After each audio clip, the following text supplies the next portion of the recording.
What is up, everybody, and welcome to episode 27 of the Geek Cast. I am Bobby, the Geek Guru.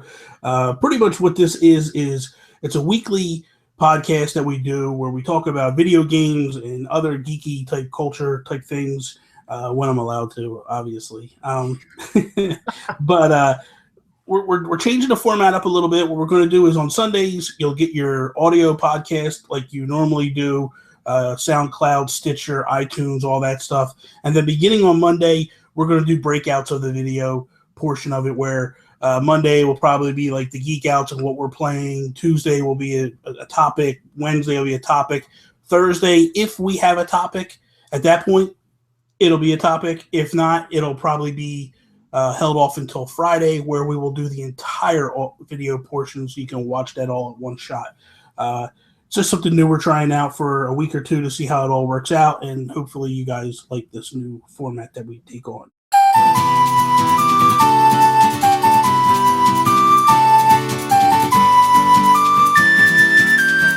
I am joined by my good friend from the UK, from England, Toby. What is up, buddy? I'm cold, Bobby. That's why I'm in my dressing gown. Because, look, I need sympathy because our boiler has broke, so there's no heating in the house, no hot water. So I'm sitting here in my dressing gown. There's no hot water either? No, well, I can put on the electric, emergency for the hot water. But anyway. And you know what? Episode 27 of the Geek Cast, I'm going to be 27 this week. Oh, wow. Look at that. It's my birthday. How weird is that? On what day? What day? On Wednesday, I think. The 27th. You don't even on the 27th episode, you talk about turning 27 on the 27th. Yeah. Oh my god, I didn't even think about that. Oh my god. Hopefully that becomes good. Wow. Probably not, but we'll see. Let's kick it off like we do every episode with our Geek Outs. And Toby, what are you geeking out about this week? All right. So this morning, I log onto my computer, log into YouTube, and the first thing I see is a Nintendo Minute, which is on the Nintendo YouTube channel. And basically they do little videos showing off games that are coming out. These two idiots, basically, this man and this woman, they waffle on, they show off gameplay, but they don't play the game properly. Yeah. But the thing is, this video, they were showing off Twilight Princess HD. Yeah. So all we've seen of that game so far is a little bit of trailer footage from a Nintendo Direct. But this was actual gameplay. They were wandering around outside Hyrule Castle. They went inside the town into a little shop, and then they showed off a little bit of a dungeon. And it kind of it blew me away, the textures. Like, I thought the textures looked good from the Nintendo Direct footage, but in this actual gameplay footage, there was so much ornate detail, especially when they went into the little shop in the town. There's so many little squiggly, twirly designs on the floor and the carpet and the walls. Yeah. And everything just looks so crisp and amazing. There was a gate on the way into Hyrule Castle, and I watched a comparison video, and it's just night and day how much better it looks. And I think this just going to breathe new life into the game. Because people were complaining, oh, it doesn't really look that good. It's meant to be a HD remaster, but it's just the same. But let's look at it like this. First off, you need to compare it to the GameCube.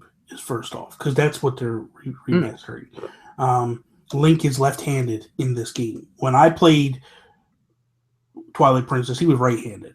Mm-hmm. It was obviously the reverse version, so that changes things drastically. I feel, number one. Because those that have played, and even played recently, Twilight Princess, this game is going to be different. Things are flip-flop, so it's going to be you're going to have to get used to that. If you were used to running to the right to go onto some part of the map, you got to go to the left now. And yeah, that's going to be weird. Yeah, it's going to take a little bit of getting used to, and that's fine. That's fine because it changes it up. Exactly. I'm looking forward to it. Yeah, it changes it up, and it makes it a little bit fresher, I feel. Mm-hmm. The other thing is if they are remastering the GameCube game, then essentially that's where the comparison should be against, not against the Wii version, because they're remastering that version and upscaling it and all that stuff. I understand why people are going against the Wii version because that's the better of the two versions as far as looks goes. But what I've seen so far, I'm impressed. I mean, the problem is that they looked at Wind Waker and the dramatic turnaround that Nintendo did between the GameCube and the Wii U version. But I felt like that style called for that ability to pull out and make it brighter and more vivid and all that stuff. Twilight Princess is a dark game, so you're not good. I mean, you can't lighten darkness. You know, it's meant to be dark and dusty and dingy and all that stuff. So I'm excited for it myself. I think it's going to be really cool. I can't wait for it. The one thing that they showed, or they're starting to release a little bit, they did in that video that you showed me as well from Nintendo Minute. They did show off the Wolf-Link amiibo. Yeah, he seems big. I mean, he's big. He is big. I can't tell 100%, but he almost feels bigger than Duck Hunt Dog. And yeah, I think kind of felt he was going to be relative in size, which was dumb on my part because I should have realized that like Duck Hunt Dog fits on that pedestal. Yeah. And Wolf-Link stretches across. The other thing I like too is like that they showed in that video was from changing from Wolf-Link to Link, you just tap the gamepad. Oh yeah, that is a big improvement actually. Yeah, because you don't have to stop and pause, talk to Midna and change. Like, exactly. You tap it and go. So that's like a real streamline element that they've added there, and it gets me thinking as well about speed runs of the game because I like watching Zelda speed runs anyway. And when Wind Waker HD came out, I watched people play that, and the actual HD version was very similar to the GameCube original in terms of speed running. Mm-hmm. But I think like this new thing, if they're adding things like tap to transform quickly, like that's going to shave quite a bit of time off over the course of the game. I agree. Okay, so myself, I am geeking out about two things. One is my beautiful Rusty amiibo. Yeah, it's gorgeous. Yesterday. I love this thing. Catherine from Xanarkand Sky. You got it right. I got it right this time. She did this. The video I did, what a lot of people I don't know if they could see is it actually has the Image and Form logo on the base. I didn't notice that. Yeah. So she did the Image and Form logo, and there's cool. like brick and block and stuff there. I think she did a hell of a job. Like she knocked it out the park completely. Image and Form actually they loved it. They did like a little 30-minute video of my video and or 30-second video of my video and showed off, Rusty in all his glory and stuff. It's funny because she took this from Luigi, the Super Mario Brothers version of Luigi. So I put the two next to each other and I'm like, okay, I can see parts of Luigi still in him, but like there's parts where I'm like, how did she do this? Like you look at it, you go, okay, his chin should be coming down further. Like where did she cut it off? And it's just cool. It is cool. The difference is just above and beyond amazing. The metallics on him as well, like especially on like the pickaxe, like the silver bits. Like it's almost like a chrome effect that she made. Yeah, it looks like it's just basically like he's been digging into something more or less. Yeah, so that's a really cool effect. I like that. She did good. Even the neckerchief is. So I'm wondering if that's going to inspire Image and Form to actually get their act together and get an amiibo made. I think I've said this before. I think that they've been wanting to. Yeah, I know they've been wanting to. I think now, since the Shovel Knight one, I think they realize like it can help them. It can help sell games, I think I've said it before. I feel like that when the Wii U version of Steam World Heist hits, they will amiibo.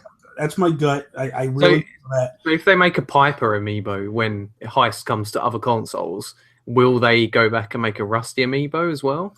I don't think they'll do a Rusty amiibo. I don't think that's going to happen. I think it'll be Piper. They're going to want to focus on the new game. I was talking on Twitter with a couple people who started tweeting me after they saw this. And one thing that I came up with, one of the ideas I came up with is if you had the Piper amiibo and you could scan her in one time. So if you lost a crew member and you could scan her in to revive one member one time during the course of a level, it'd be awesome. It'd be cool. It would make the amiibo usable. You would use it, you would have it with you all the time. There's not one of those scan in once and never use it again. Yeah, it would be a useful use of it. It would be meaningful. Whereas if you did normally, it, and if you limit it to just one time, yeah, it's kind of like, okay, it's not make or break. It doesn't like break the game or anything like that. It just makes it fun, you know. So maybe like for the hardcore people, maybe it'd be best to only make that feature available on the casual setting or the regular setting, because if you was playing on the higher difficulty setting, that's like a big like extra thing. Like it makes it a lot easier being able to revive one and still get your 3 stars at the end. Yeah, but that don't matter. I mean, it's not like you're comparing those 3 stars to people that nobody can see those 3 stars anywhere. You know what I mean? So I wouldn't mind it. I wouldn't mind if they kept it in place. What about achievements? They might add achievements to other consoles, and then those consoles, but you're not going to be able to use an amiibo on other consoles. That's true. That's true. Actually, because Wii U doesn't have achievements, does it? No. So that's what I'm saying. It wouldn't matter. The other thing I'm geeking out about real quick. Tomorrow, you won't see it tomorrow, obviously, the people, but Toby and I and Alan will be interviewing Evilos tomorrow. So I'm really hyped up about that because I'm a fan of Evilos. I'm a fan of customs, and this is kind of cool to get in and kind of pick his brain and talk to him about a lot of things, and it'll be a lot of fun. So yeah, it's gonna be cool. I'm looking forward to that. And so okay, now let's move on to what we're playing, Toby. All right, don't tell me GTA 5 because I don't want to hear about GTA. Well, I did have a GTA 5. Don't care. Nobody cares. We've been doing the podcast for a half a year now, and for a half a year, that's all you talk about is GTA. We're done with GTA. Yeah, but I was doing something different. It's amazing how GTA Online just keeps giving us new things to do. And it's like they've supported Grand Theft Auto Online for a long time now. And it's like they're putting a lot of effort into making it something that people don't get bored of. Yeah. So... Because this is me giving you a little golf clap. All right, because here's the deal. You're not going to see another GTA for another 10 years anyway. Yeah, so I'm going to be talking about it for 10 years. so they need to support this game to make it relevant and keep it in people's minds. Look, if you're allowed to talk about Splatoon every other week, I'm not talking about Splatoon this week, so go ahead. Yeah, all right. Anyway, so I had that evening, but I also, this morning, I played a few hours of Assassin's Creed Syndicate. I know it's another old game, but that's fine. But I'm still playing it. It's new for you because you haven't been playing anything other than GTA. So how are you getting along with that? And it's funny because I haven't played it in a while, and it is a gorgeous game. And you know, just going around London is fun, running on the rooftops and stuff. And I played a few missions, and I played 2 main missions. The first mission was you were Evie. And basically, you were on the back of an open carriage, and Jacob, your brother, is driving the carriage. And these enemies are coming after you in their carriages, and they're shooting guns at you and jumping on and attacking you. And that mission was awful. It was not fun at all, right? Because you had to like auto lock on to enemies to shoot them, just tap triangle. There wasn't really much interaction going on, and it was janky. It just felt janky, so that wasn't fun. And at the end of that, I failed it the first time because it says we got to make our escape, and you jump off, and it wasn't clear where you're supposed to go at first. So I just ran off to try and get away, and then it just fouled me. But I didn't even realize I'd fouled. I thought maybe I'd completed it because the screen just went back to loading, and I was like, "What's going on?" But then it like restarted it, and it turns out I had to jump off a bridge at a specific part of the bridge. So I was like, "Yeah." But then the next mission was more fun, and it was you had to break into this mansion that belonged to Edward Kenway, which was the protagonist from Assassin's Creed Black Flag. Okay. And it was cool because it had a lot of like memorabilia items from his adventure. So there was lots of like things that he collected in that game that were dotted around this mansion. And one of these side objectives was to go around and look at all 7 of these things. So it was like cross swords and guns and a little model ship and everything. So that was like a little like memory lane sort of trip. And you had to like sneak around and kill the enemies and hide the bodies. Then you go into this room, and there was a little puzzle where there was like a piano, and you had to use your Templar senses to see like a puzzle on the like little invisible marking on the wall. And it told you what piano keys to press. So you press the keys and it opened up like a floor, and then you go down into the basement and there's like an object down there, and then you escape. So that mission was really fun. So it's kind of like strange how some of the missions in that game are just terrible. Some of them are fun, and it does have like janky moments. Like at times I was like, I'm having a lot of fun playing this, but then there's other times where you bash into walls and you accidentally climb stuff you're not supposed to, or you get too close to a guard and you feel like it wasn't your fault. It just feels janky, and it's like, I don't like this. So it is like a lot of people have like a love-hate relationship with Assassin's Creed. So, but there was this other thing I did as well that was cool, where in the menu you can find this thing called Secrets of London, and basically it shows you a screenshot of somewhere in London, and there's like a hidden object at the point where the photo was taken. So you've got to figure out by running along the rooftops where that photo was taken from, and then you find the little secret box, and it all adds up into like one big puzzle. So that was kind of interesting, trying to figure out where the photos were taken from. So you can like look at landmarks, like you might see a specific type of building in the distance, and then you have to like figure out what angle that photo was taken from, and then just go and find it. So. Do you go out at nights and run the rooftops of London to see if it matches the game to perfection? I wish I could, but I'm not that agile. I'm just curious how close to London apparently is. It's really close. And I was climbing this building, like a cathedral, and as far as I could tell, it was like completely accurate. Like I've seen comparison videos as well, and it's just amazing the amount of work that's gone into modeling London and like all these specific places. I was like, a game like this, like the budget of the artists alone must have been like insurmountable. Like AAA video games like this cost a lot of money to make, and you can tell they cost a lot of money because there's so much detail put into them.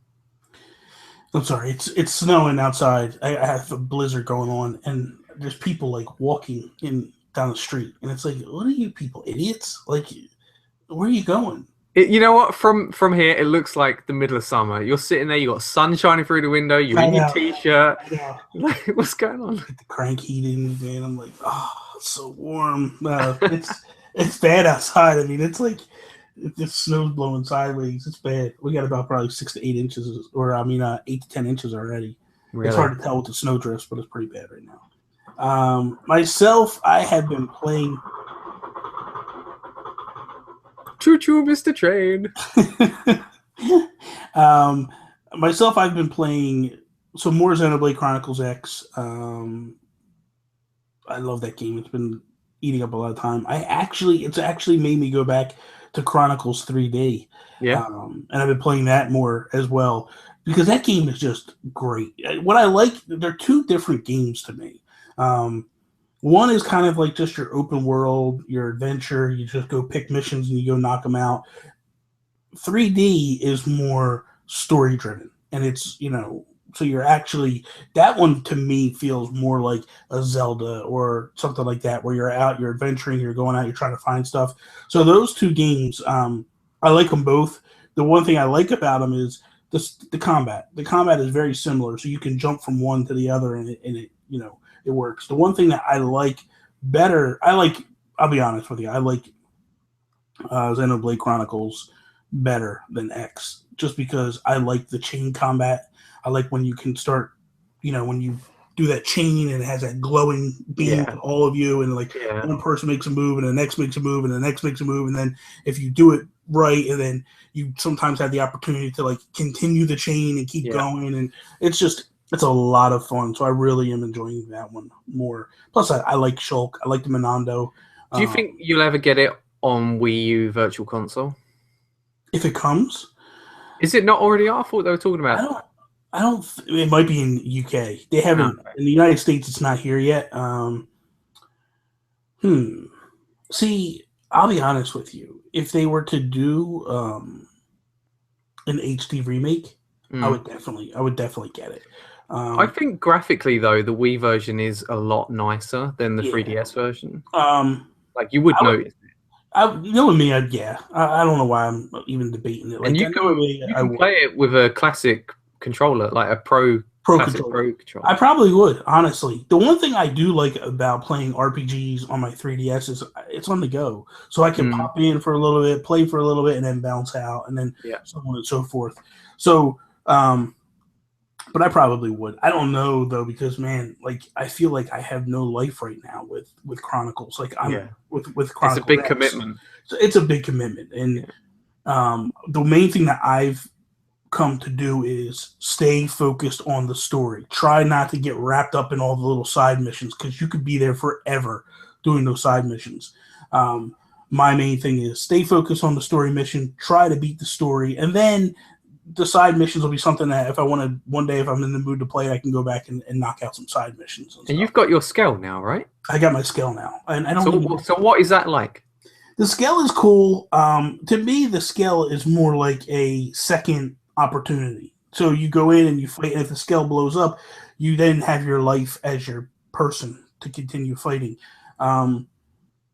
I don't use the scale much, honestly. Like, I don't know what it is about it. Like, I did one mission where I lost the scale and I couldn't get it back. I had to complete the mission before I could go back and go get other stuff, and I just never went back after that to get it. Wow. So see, I thought that it would open the world up, like, you know why? Because you don't, unless I have to buy extra stuff and upgrade it, you don't fly. I thought the scale would make you fly. And I think it is that when you upgrade and buy different ones. Yeah. This one that I got that they give you for free, you're able to jump higher and jump into other areas. Yeah. So that's basically where I'm at with that, and I haven't even played with getting scales for the rest of the people because they're expensive. So the other game I'm playing is Dragon Quest Heroes, which is a lot like Hyrule Warriors. I actually dipped into it last night a little bit, and I am loving it. Is that on PS4? It's on PS4. Yeah. It looks better than Hyrule Warriors, obviously. Really? Yeah. Oh, yeah. I think it does. Aren't they both cartoony, though? Yeah. But it's just more vibrant colors. There's more pop to it. And I don't know. I just like the character design. And the other thing, too, is they all talk. So I don't have, like, a mute going, that. Like, everybody else in Hyrule Warriors talks except for Link. Like, come on, man. Okay. Enough of that nonsense. The thing with Hyrule Warriors is you've got all the Zelda, love. Like, you've got all the characters, you've got all the sound effects and all the enemies and everything. So if you're a big Zelda fan, that must be a huge, draw for Hyrule Warriors. Don't get me wrong. I love Hyrule Warriors. Mm-hmm. I'm not taking anything from that game at all. I love it. I beat it. I'm going to buy it when it comes on the 3DS. I love it. So do you prefer Hyrule Warriors or Dragon Quest Heroes? I haven't played enough to make a determination yet, honestly. Right now, I'm still learning the combat a little bit because the controls are different. So it's totally different. But looks-wise, yes, I do like the looks better. I do like the fact that, as you're playing, the speaker in your controller is talking to you. That's cool. And it's basically the other characters talking to you. So that part I like. You know what? I just thought of another game that I was playing this week. What's that? I played a little bit of Broken Sword 5, The Serpent's Curse. Have you ever played a Broken Sword game? No. Probably not, because it's PC mainly. But basically, I don't know if there's any point talking really. But, I mean, it's good. I have only played it for about half hour to an hour, and it starts off very similar to the first Broken Sword game. You're in Paris, and there's a murder in an art gallery that you're at, and basically your main character, he works for an insurance company who's insuring the art gallery, the art exhibition, and this guy comes in wearing a bike helmet, and he shoots the gallery owner and steals a painting, and it's all about this painting. It's like a 1937 painting. It's supposedly linked to the devil and everything. And anyway, there's a lot of mystery involved. And before the police get there, you've got a bit of time to try and figure out what happened, because it's in your best interest as an insurance company to not pay out, which is funny because, in the previous games, it was all about figuring out the story of the Knights Templar and stuff. And this is you are an insurance guy, basically. But it's the same character. It's just he's working for an insurance firm. But anyway, it's got the same sort of humor as the other games, and the puzzles are kind of like weird, and like there's a point where you pick a pizza up that falls on the floor and you put it in your pocket, and then you give it to this guy and he eats it, and then he sort of talks to you because you fed him pizza, and then out of your pocket, no less. Yeah, exactly. It's like that's gonna have fluff on it and everything. Yeah, that's pretty nasty. But yeah, and it's a good fun game.